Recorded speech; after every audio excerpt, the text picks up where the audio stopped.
There comes a point when the noise outside no longer answers the questions within. You've done what you were told would make you happy. You've chased success, collected achievements, built a life, and yet, in the quiet moments, early in the morning or late at night, you feel it. A restlessness, a question, a sense that something's missing. The Stoics faced this same tension. In a chaotic, unpredictable world, they realized the deepest peace doesn't come from controlling everything around you, but from mastering what happens within you. Marcus Aurelius, Emperor of Rome, wrote these words not for the world, but for himself. Very little is needed to make a happy life. It is all within yourself, in your way of thinking. This isn't just philosophy. It's a way of living, a discipline. It's a choice to live from the inside out, not from the outside in. This guide isn't a quick fix. It's a quiet invitation. 7 principles for a calmer mind, a clearer heart, and a more grounded life. Not just for emperors and philosophers, but for people like you and me. For anyone tired of chasing what doesn't satisfy and ready to build something stronger within. Let's begin the inward path. Principle 1. The sanctuary of selective attention. If you wish to improve, be content to be thought foolish and stupid with regard to external things. Do not wish to be thought to know anything. And even if you appear to be somebody important to others, distrust yourself. Epictetus. Sarah wakes before sunrise. She reaches for her phone. She says it's to check the news, but what she's really doing is letting 1,000 strangers into the fragile peace of her morning mind. By 6:15, she's absorbed outrage, distraction, and comparison, and the day hasn't even begun. This is our modern inheritance. More voices, less clarity. More input, less peace. The Stoics saw the mind as sacred ground, and like any sacred space, it must be protected. You don't let just anyone walk through a temple. Why do we let just anything walk through our minds? Epictetus knew that attention is power. What you let in shapes who you become. What you focus on grows. If you allow chaos, you become chaotic. If you choose order, you become composed. Picture your mind as a private library. Would you let a stranger tear pages out of your favorite book? Would you let loud voices rearrange your shelves? No, because your attention is not just about information. It's about identity. Daily practice. Before you let the world in each morning, give 10 minutes to stillness. Ask, what deserves my attention today? Let your own voice be the first you hear. The world shouts. Wisdom whispers. Learn to listen to the right sound. Principle 2. The dignity of discipline. No man is free who is not master of himself. Epictetus. Jake says he wants to get in shape. He sets the alarm for 5:30. But when the morning comes, comfort speaks louder than resolve. He hits snooze, telling himself he'll start tomorrow. But tomorrow always costs more than today. This isn't laziness. It's misalignment between values and actions, between what we say we want and what we're willing to do. The Stoics didn't romanticize motivation. They didn't wait for the perfect mood. They understood that mastery begins with small, repeated acts, especially when you don't feel like it. Discipline is not punishment. It's dignity, the quiet pride of doing what you said you'd do, even when no one's watching, especially then. Musonius Rufus, the teacher of Epictetus, wrote, "Practice is more important than theory." Stoicism lives in how you behave on a cold Monday morning, not what you post on a Sunday night. Every time you follow through, you strengthen the chain between intention and action. Every time you break that chain, it becomes harder to believe yourself next time. Daily practice. Pick one commitment per day, small but meaningful. A walk, a journal entry, a hard conversation. Keep that promise. Don't wait to feel like it. Be the kind of person who does it anyway. In a world addicted to comfort, discipline is rebellion. 3. The art of voluntary discomfort. Set aside now and then a certain number of days during which you shall be content with the scantiest and cheapest fare, with coarse and rough dress, saying to yourself all the while, "Is this the condition I feared?" Seneca. We spend much of our lives running from discomfort, dodging awkward moments, difficult feelings, or anything that threatens our sense of ease. But what if discomfort isn't the enemy? What if it's a doorway? Seneca, one of Rome's wealthiest men, deliberately slept on the floor, ate bland food, wore rough clothes. Why? To train his mind not to fear what most people spend their lives avoiding. Not because suffering is noble, but because resilience is. When you choose discomfort on your terms, you weaken fear's grip. You stop being controlled by cravings, by status, by the illusion that you need more to be okay. Think about your own life. How many decisions are based on avoiding discomfort? How often do we trade long-term strength for short-term ease? Voluntary discomfort is not self-punishment. It's self-liberation. Skip a meal. Wake up early when you don't have to. Take the cold shower. Sit with silence instead of checking your phone. These aren't grand gestures. They're gentle reminders. I can do hard things. I am not fragile. Daily practice. Once a day, do something slightly uncomfortable, on purpose. Nothing dangerous. Just something that makes your inner voice stronger than your impulses. Comfort makes promises. Strength keeps them. Principle 4. The discipline of assent. Don't let the force of impression carry you away. Say instead, wait a moment. Let me see what you are and what you represent. Let me test you. Epictetus.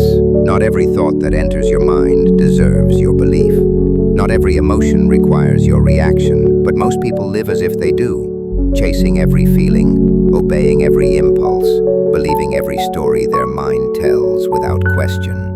The Stoics taught a different way, the discipline of assent. It means learning to pause and to choose. Let's say you feel anxious after getting a short text from a friend. Your mind rushes in. They're mad at me. I must have said something wrong. But what if you stopped? What if, like Epictetus said, you tested the thought? Is it true? Is it useful? Is it worth carrying? Most mental suffering begins when we mistake impressions for facts, when we treat momentary feelings as lifelong truths. Assent is not denial, it's discernment. It's knowing that your mind is like a courtroom, and not every witness tells the truth. Some are dramatic, some are wounded, some are echoes from the past.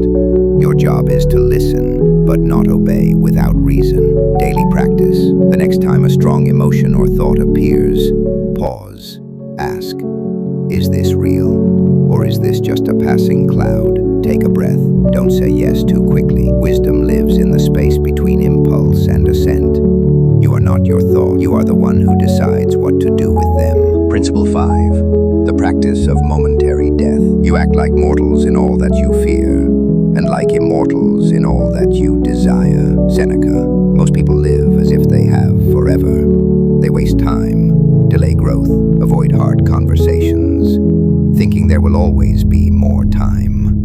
But the Stoics didn't see death as a distant event. They treated it as a daily teacher. Memento mori, remember you will die, wasn't meant to depress. It was meant to wake you up, because when you remember that this moment might be your last, it becomes sacred. Ordinary things become miraculous.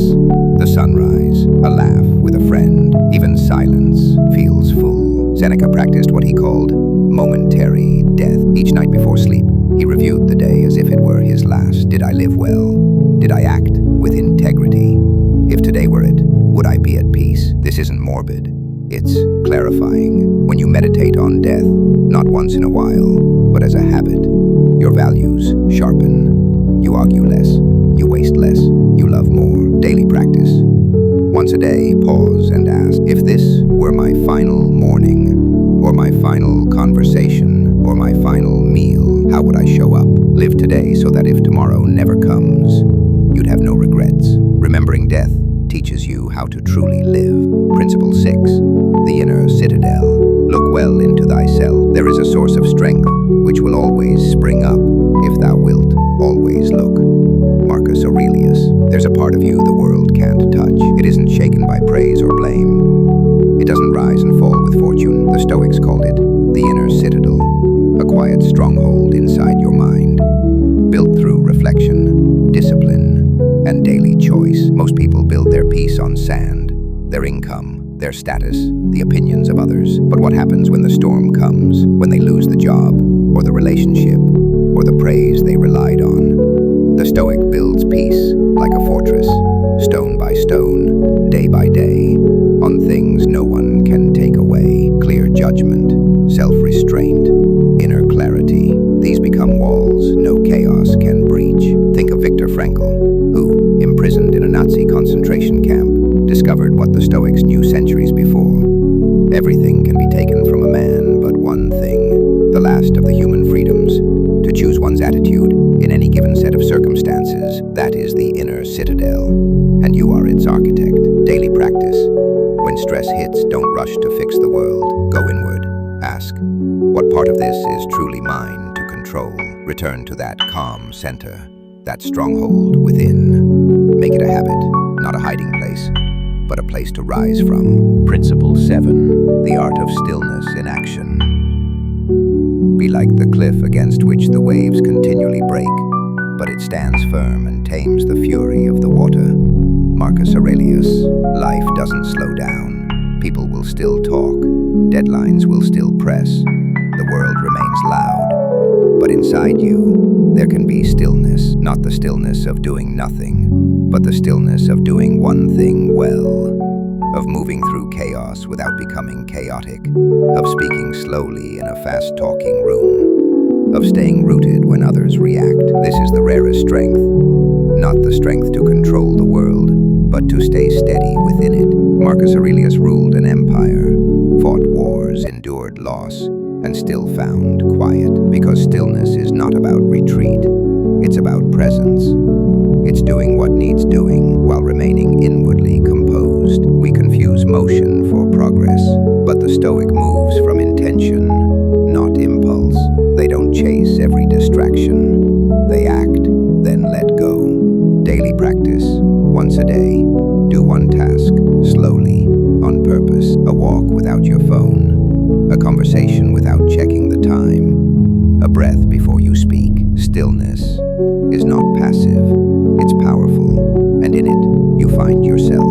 You've just walked through 7 principles, ancient, yet practical, not just to be heard, but to be lived. Selective attention, present embodiment, voluntary hardship, the discipline of perception, momentary death, the inner citadel, stillness in action. Self-mastery is not a finish line, it's a way of walking. There will be days you forget.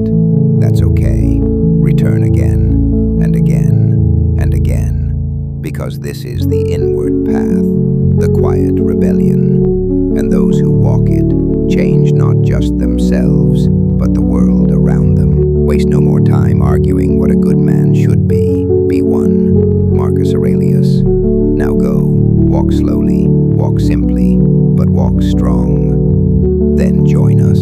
Subscribe for more Stoic reflections, timeless wisdom, and practical tools for mastering the self.